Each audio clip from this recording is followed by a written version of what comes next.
જય Hind. Only for study ચેનલમાં તમારા દરેક મિત્રોનું હાર્દિક સ્વાગત છે. તો આજે આપણે વિડીયોમાં જોઈએ કે પોલીસ કોન્સ્ટેબલ અને પીએસઆઈ જેવી પરીક્ષા ટૂંક સમયમાં આવી રહી છે.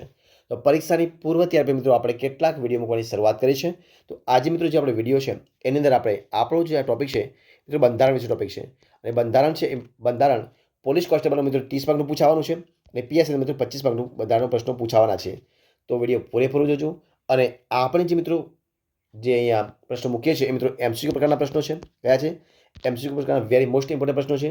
કારણ કે એ તમામ પ્રશ્નો મિત્રો કોઈને કોઈ આગળની પરીક્ષામાં પૂછાયેલા પ્રશ્નો છે, એટલે કે વેરી મોસ્ટ ઇમ્પોર્ટન્ટ પ્રશ્નો છે. તો વિડીયો પૂરેપૂરો જોજો. અને આજે આપણે જે વિડીયો છે મિત્રો ભાગ નંબર 27 છે. કયો છે મિત્રો? ભાગ નંબર 27નો વિડીયો છે. દરેક વિડીયોમાં તમને 30 પ્રશ્નો મળશે. વિડીયો પૂરેપૂરો જોજો. શરૂઆત કરીએ આપણે વિડીયોની. પ્રશ્ન એક તમારી સમક્ષ આજનો જો પ્રશ્ન છે કે શું છે પ્રશ્ન? કે બંધારણની કલમ 341માં જણાવ્યા પ્રમાણેની અનુસૂચિમાં સમાવિષ્ટ 9 જાતિઓ કઈ જાતિઓ છે? સમાવિષ્ટ જાતિઓ એ કઈ જાતિઓ છે? તો બંધારણની કલમ 341માં જણાવ્યા પ્રમાણેની જે અનુસૂચિ છે એની અંદર જે સમાવિષ્ટ જાતિઓ છે એ જાતિઓ છે અનુસૂચિત જાતિઓ. કઈ છે? અનુસૂચિત જાતિઓ. જવાબ આવશે ઓપ્શન એ, અનુસૂચિત જાતિઓ. પ્રશ્ન આપણે આગળ ચર્ચા કરીએ. જો શું છે પ્રશ્ન છે કે ભારત એ શું છે પ્રશ્ન? ભારત એ એક રાજ્યોનો સમૂહ છે. ભારત એ એક રાજ્યોનો સમૂહ છે. ભારતીય બંધારણની કઈ કલમમાં આવું કહેવાયું છે? તો ભારત એ એક રાજ્યોનો સમૂહ છે અને એ ભારતીય બંધારણની મિત્રો જે કલમ છે એ કલમ નંબર 1માં. શેમાં મિત્રો? ઓપ્શન ડી જવાબ આવશે. કલમ નંબર 1ની અંદર કહેવામાં જવાબ આવશે. ઓપ્શન ડી જવાબ બનશે. પ્રશ્ન આપણે આગળ ચર્ચા કરીએ કે નિમ્નલિખિત પૈકી શું છે પ્રશ્ન? નિમ્નલિખિત પૈકી કઈ કલમ નિમ્નલિખિત પૈકી કઈ અખિલ ભારતીય સેવા નથી?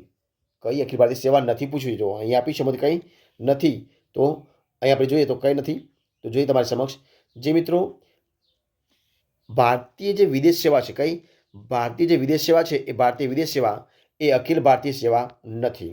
બાકી છે. બાકી એટલે ભારતીય પ્રશાસનિક સેવા, ભારતીય પોલીસ સેવા અને ભારતીય વન સેવા એ અખિલ ભારતીય સેવા કહેવાય. પરંતુ નથી તો ભારતીય વિદેશ સેવા એ ભારતીય અખિલ સેવા નથી. અને આ પ્રશ્ન જે પ્રશ્ન પીએસઆઈ જીકે તારીખ 4/3/5/2017માં જે પરીક્ષા લેવાઈ હતી એમાં પૂછાયેલો પ્રશ્ન છે. અને આ ઓપ્શન ડી જવાબ બનશે, ભારતીય વિદેશ સેવા. પ્રશ્ન આપણે આગળ ચર્ચા કરીએ કે રાજ્યના એડવોકેટ જનરલ અને રાજ્યના જાહેર સેવા આયોગના અધ્યક્ષની નિમણૂક કોણ કરે છે? તો મિત્રો એ કરે છે ઓપ્શન સી, રાજ્યપાલ. કોણ કરે છે? ઓપ્શન સી જવાબ આવશે, રાજ્યપાલ. પ્રશ્ન આપણે આગળ ચર્ચા કરીએ. શું છે પ્રશ્ન? કે સંસદ અને રાજ્યની વિધાનસભાની એક સાથે ચૂંટણી યોજવા અંગેનું સૂચન કરનાર સંસદની સ્ટેન્ડિંગ સમિતિના અધ્યક્ષ કોણ હતા? તો મિત્રો એ હતા EMS નચિયપ્પન. કોણ હતા? EMS નચિયપ્પન. જવાબ આવશે ઓપ્શન બી. અને આ પ્રશ્ન છે પ્રશ્ન જીપીએસસી પેપર 1 2017માં લેવાયેલી પરીક્ષામાં પૂછાયેલો પ્રશ્ન છે. જવાબ આવશે ઓપ્શન બી જવાબ થશે. જે પ્રશ્ન આપણે આગળ ચર્ચા કરીએ. શું છે પ્રશ્ન છે? પ્રશ્ન છે કે મંત્રીમંડળમાં કેટલા કક્ષાના મંત્રી હોય છે મિત્રો? તો મંત્રીમંડળમાં 3 કક્ષાના. કેટલા? 3 કક્ષાના મંત્રી. જવાબ આવશે ઓપ્શન સી, 3 કક્ષાના મંત્રીઓ હોય છે. ઓપ્શન સી જવાબ બનશે. પ્રશ્ન આપણે આગળ ચર્ચા કરીએ કે આંતરરાષ્ટ્રીય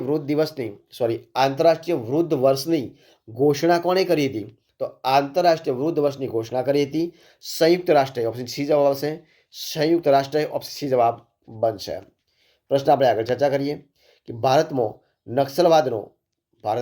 નક્સલવાદનો ઉદ્ભવ કયા રાજ્યમાં થયો હતો? તો ભારતમાં નક્સલવાદનો ઉદ્ભવ થયો હતો. ઓપ્શન બી જવાબ આવશે, પશ્ચિમ બંગાળમાં. ઓપ્શન બી જવાબ પશ્ચિમ બંગાળ. શેમાં થયો હતો? ઓપ્શન બી જવાબ પશ્ચિમ બંગાળ. પ્રશ્ન આપણે આગળ ચર્ચા કરીએ કે આપણા બંધારણમાં કુલ કેટલા મૂળભૂત હકોનો સમાવેશ થાય છે? તો આપણા બંધારણમાં કુલ મૂળભૂત જે હકો છે એમાં મિત્રો કેટલા આવશે? 6 આવશે. ઓપ્શન બી જવાબ 6 હકોનો સમાવેશ થાય છે. જવાબ આવશે ઓપ્શન બી, 6 હકો. પ્રશ્ન આપણે આગળ ચર્ચા કરીએ કે રાજ્ય વિધાનસભા છે તો રાજ્યની વિધાનસભાનું સંચાલન કોણ કરે છે? તો મિત્રો એ કરે છે ઓપ્શન સી, અધ્યક્ષ. કોણ કરે? અધ્યક્ષ કરે. જવાબ આવશે ઓપ્શન સી, અધ્યક્ષ. અને આ પ્રશ્ન છે એ પ્રશ્ન જુનિયર ક્લાર્ક તારીખ 19/2/2017 રોજ જે વિવિધ જિલ્લાની પરીક્ષા લેવાઈ હતી એમાં પૂછાયેલો પ્રશ્ન છે. તો પ્રશ્ન આપણે આગળ ચર્ચા કરીએ કે ભારત ધર્મની શું છે પ્રશ્ન? ભારત ધર્મની દ્રષ્ટિએ કેવું રાજ્ય છે? ભારત ધર્મની દ્રષ્ટિએ કેવું રાજ્ય છે મિત્રો? તો આવશે ઓપ્શન બી જવાબ બિન સાંપ્રદાયિક. કેવું રાજ્ય રાષ્ટ્ર છે? બિન સાંપ્રદાયિક રાજ્ય છે. જવાબ આવશે ઓપ્શન બી બિન સાંપ્રદાયિક. પ્રશ્ન આપણે આગળ ચર્ચા કરીએ કે ભારતના નિયંત્રક મહાલેખા પરીક્ષક કોન્ટ્રોલર એન્ડ ઓડિટર જનરલને કેવી રીતે પદ ઉપરથી દૂર કરી શકાય છે? તો મહાભિયોગ દ્વારા. શેના દ્વારા? ઓપ્શન સી જવાબ મહાભિયોગ દ્વારા. ઓપ્શન સી જવાબ. અને આ પ્રશ્ન છે એ પ્રશ્ન જીપીએસસી ક્લાસ 1 તારીખ 15/1/2017 લેવાયેલી પરીક્ષામાં પૂછાયેલો પ્રશ્ન છે. જે પ્રશ્ન આપણે આગળ ચર્ચા કરીએ કે સર્વોચ્ચ અદાલતને કઈ અદાલત પણ કહી શકાય? તો સર્વોચ્ચ અદાલતને નજીરી કઈ આવશે? નજીરી અદાલત પણ કહી શકાય. જવાબ આવશે ઓપ્શન સી નજીરી અદાલત. ઓપ્શન સી જવાબ. પ્રશ્ન આપણે આગળ ચર્ચા કરીએ કે રાજ્ય કે વિધાન પરિષદમાં શેમાં? રાજ્યસભા કે વિધાન પરિષદમાં દરેક સભ્ય કેટલા વર્ષની મુદત માટે ચૂંટાય છે? તો મિત્રો રાજ્યસભા કે વિધાન પરિષદની અંદર દરેક જે સભ્ય છે એ દર 6 વર્ષે કેટલા વર્ષે? દર 6 વર્ષે ચૂંટાય. જવાબ આવશે ઓપ્શન સી દર 6 વર્ષ. ઓપ્શન સી જવાબ. પ્રશ્ન આપણે આગળ ચર્ચા કરીએ કે લઘુમતીઓને શું છે પ્રશ્ન? લઘુમતીઓને બંધારણનો અનુચ્છેદ 30 શૈક્ષણિક સંસ્થાઓ સ્થાપવાનો અને તેનો વહીવટ કરવાનો અધિકાર આપે છે. તો તેનો આધાર મિત્રો શું છે? તો લઘુમતીઓને બંધારણનો અનુચ્છેદ 30માં શૈક્ષણિક સંસ્થાઓ સ્થાપવાનો અને તેનો વહીવટ કરવાનો અધિકાર આપે છે. તેવો આધાર મિત્રો છે ધર્મ અને ભાષા. શું છે એનો મિત્રો? એનો જે આધાર છે એ ધર્મ અને ભાષા. જવાબ આવશે ઓપ્શન બી ધર્મ અને ભાષા. ઓપ્શન બી જવાબ બનશે. અને આ પ્રશ્ન છે પ્રશ્ન જીપીએસસી મ્યુનિસિપલ ચીફ ઓફિસર તારીખ 26/2017 લેવાયેલી પરીક્ષામાં પૂછાયેલો પ્રશ્ન છે. જવાબ જે પ્રશ્ન આપણે આગળ કે રાષ્ટ્રીય મતદાતા શું પ્રશ્ન? રાષ્ટ્રીય મતદાતા દિવસ ક્યારે ઉજવાય છે? તો રાષ્ટ્રીય મતદાતા દિવસ 25મી જાન્યુઆરી. ઓપ્શન સી જવાબ બનશે 25મી જાન્યુઆરી દિવસે ઉજવવામાં આવે છે. જવાબ આવશે ઓપ્શન સી 25 જાન્યુઆરી. પ્રશ્ન આપણે આગળ ચર્ચા કરીએ કે નીચેનામાં શું પ્રશ્ન છે? પ્રશ્ન છે કે નીચેનામાંથી કયા દિવસે વડાપ્રધાન એ રાષ્ટ્રને રાષ્ટ્રજોગ સંદેશો આપે છે? તો મિત્રો જે 15મી ઓગસ્ટ છે કઈ? જે 15મી ઓગસ્ટ છે તો 15મી ઓગસ્ટ દિવસે રાષ્ટ્રપ્રધાન છે એટલે કે જે વડાપ્રધાન છે એ રાષ્ટ્રને રાષ્ટ્રજોગ સંદેશો આપે. જવાબ આવશે ઓપ્શન ડી 15મી ઓગસ્ટ. પ્રશ્ન આપણે આગળ ચર્ચા કરીએ. જોશું પ્રશ્ન છે કે ભારતના રાજ્યો અને કેન્દ્રશાસિત પ્રદેશો શું છે? ભારતના રાજ્યો અને કેન્દ્રશાસિત પ્રદેશોના નામો ભારતના બંધારણની કઈ અનુસૂચિમાં દર્શાવવામાં આવે છે? તો ભારતના રાજ્યો અને કેન્દ્રશાસિત પ્રદેશોના નામો એ ભારતના બંધારણની અનુસૂચિ નંબર 1માં શેમાં? અનુસૂચિ નંબર 1ની અંદર દર્શાવવામાં આવે. જવાબ આવશે ઓપ્શન બી અનુસૂચિ 1. ઓપ્શન બી જવાબ બનશે. અને આ પ્રશ્ન બિન સચિવાલય ક્લાર્ક તારીખ 21/12/2014 લેવાયેલી પરીક્ષામાં પૂછાયેલા પ્રશ્નો છે. જોઈએ પ્રશ્ન આપણે આગળ ચર્ચા કરીએ કે બંધારણના કયા સુધારા બાદ પંચાયતો માટે નાણાં આયોગની રચના કરવા માટેની જોગવાઈઓ દાખલ કરવામાં આવી છે? તો બંધારણના સુધારા નંબર 73 કયો બધા સુધારો છે? સુધારા નંબર 73 જે સુધારો છે એ 73માં સુધારા દ્વારા એ નાણાં આયોગની રચના કરવાની જોગવાઈ દાખલ કરવામાં આવી છે. એના પ્રશ્ન જીપીએસસી ક્લાસ 2 તારીખ 16/4/2017 જ્યારે પ્રશ્ન લેવાય તેમાં પૂછાયેલો પ્રશ્ન છે. પ્રશ્ન આપણે આગળ ચર્ચા કરીએ. શું છે પ્રશ્ન કે લોક અદાલતમાં કેટલા રૂપિયા કોર્ટ ફી ભરવાની હોય છે? તો મિત્રો કોઈ પણ પ્રકારની ફી ભરવાની હોતી નથી. જવાબ આપશે ઓપ્શન ડી કોઈ પણ પ્રકારની ફી ભરવામાં આવતી નથી.